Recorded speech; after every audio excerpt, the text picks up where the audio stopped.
या वाक्यांचा अर्थसुद्धा आपल्याला इथे लिहायचा आहे. तो आपण सुरुवातीला इथे काय इन्स्ट्रक्शन म्हणजे सूचना दिली ती बघूयात. तत्पूर्वी जर तुम्ही नवीन असाल चॅनलला तर चॅनलला सबस्क्राईब करा, बेल आयकॉन दाबा, म्हणजे माझे व्हिडिओ तुमच्यासाठी केलेले पटापट तुमच्या मोबाईलवर येतील. आणि माझं नाव आहे सपना टीचर. मी पुणे जिल्ह्यातील तळेगाव दाभाडे इथं तुमच्यासाठी व्हिडिओ करते. तुम्ही कोणता माझा व्हिडिओ बघता आणि तुम्हाला व्हिडिओ आवडतात की नाही मला कमेंट करून सांगा बरं का.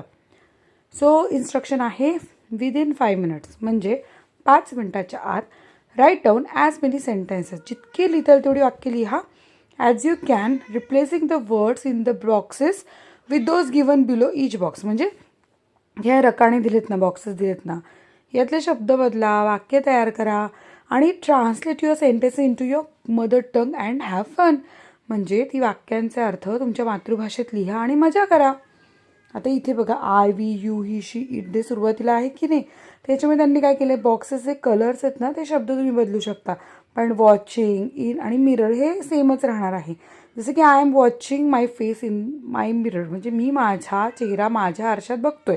ठीक आहे, अशाच प्रकारे वाक्य करूयात. इथे डेमॉन्स्ट्रेटचं पहिलं तर मी हा जो गेम आहे याच्यातले जे शब्द आहेत, कठीण शब्द, नवीन शब्द, याचे अर्थ तुम्हाला सांगते.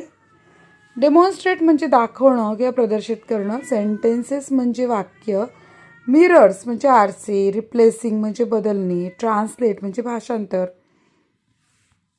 मदर टंग म्हणजे मातृभाषा, फन म्हणजे मजा, वॉचिंग म्हणजे पाहणे आणि फेस म्हणजे चेहरा, वॉल म्हणजे भिंत, टीचर म्हणजे शिक्षक, स्टुडंट्स म्हणजे विद्यार्थी, हेल्प म्हणजे मदत, विदिन म्हणजे आत, ॲड म्हणजे जोडणे, मिनिट्स म्हणजे मिनिटे, वर्ड्स म्हणजे शब्द, बॉक्सेस म्हणजे खोक्यांमध्ये, बिलो म्हणजे खाली, ट्रान्सलेट म्हणजे भाषांतर करणे, we are watching our faces in our mirror म्हणजे आम्ही आमच्या चेहऱ्यांना आमच्या आरशात पाहत आहोत. आता मी तुम्हाला वाक्य तयार करून देते आणि त्याचा अर्थ पण देते.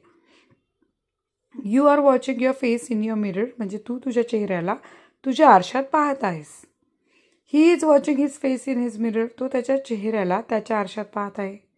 शी is watching her face in her mirror, ती तिच्या चेहऱ्याला तिच्या आरशात पाहत आहे.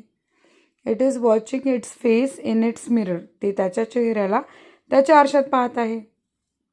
They are watching their faces in their mirror, ते त्यांच्या चेहऱ्यांना त्यांच्या आरशात पाहत आहेत. सो अशा प्रकारे आपण वाक्य तयार केली. आहे की नाही सोपं? खूप सोपं आहे, काहीच कठीण नाही आहे. सो अशाच प्रकारे आपण छान छान इंग्लिश शिकूया. व्हिडिओ आवडला असेल तर नक्की लाईक करा, चॅनलला सबस्क्राईब करा. धन्यवाद.